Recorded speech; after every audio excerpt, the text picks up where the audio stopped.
Hey, my name is Jordan Barrios. I'm 23 years old. I am from Guatemala and I am a DACA recipient. My story started with DACA when I was graduating high school, I was looking into college. I talked to my parents. I'd be like, I can't wait to get a license. I can't wait to start driving. I can't wait to go to school.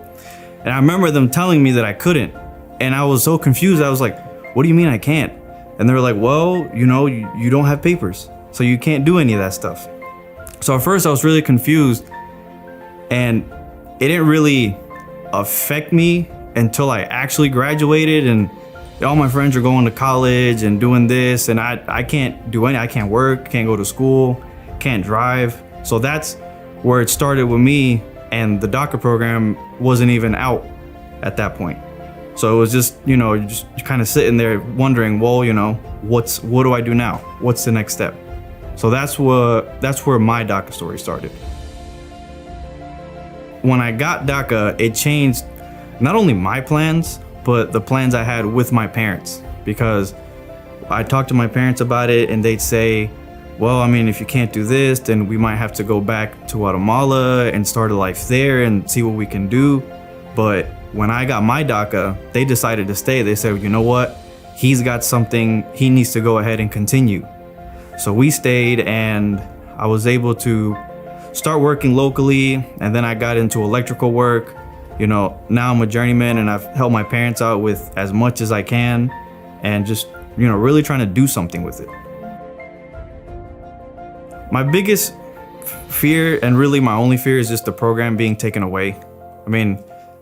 That's really the only fear, because that's the worst thing you could do. The biggest obstacle is just trying to be someone who is DACA and not be a statistic, or they say, these people are coming here and doing this and doing that. That's the biggest obstacle. People looking at you like you're a statistic, and then just trying your best to not be, that person.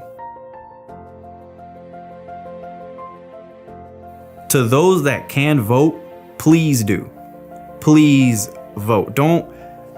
I see a lot of people that spend their time posting on Instagram this and that and sharing posts and this, but it's the same people that I don't see that get out there and vote or do something or participate in surveys and things like that. So if you have the ability to vote, go out and do it. If you have the ability to actually make a change, do it. And to those who are on DACA, my biggest advice is don't be a statistic.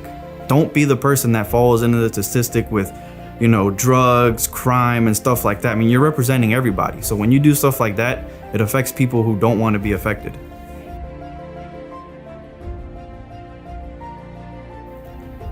It doesn't make sense to try to get rid of it. One, from an economical standpoint, it's not smart.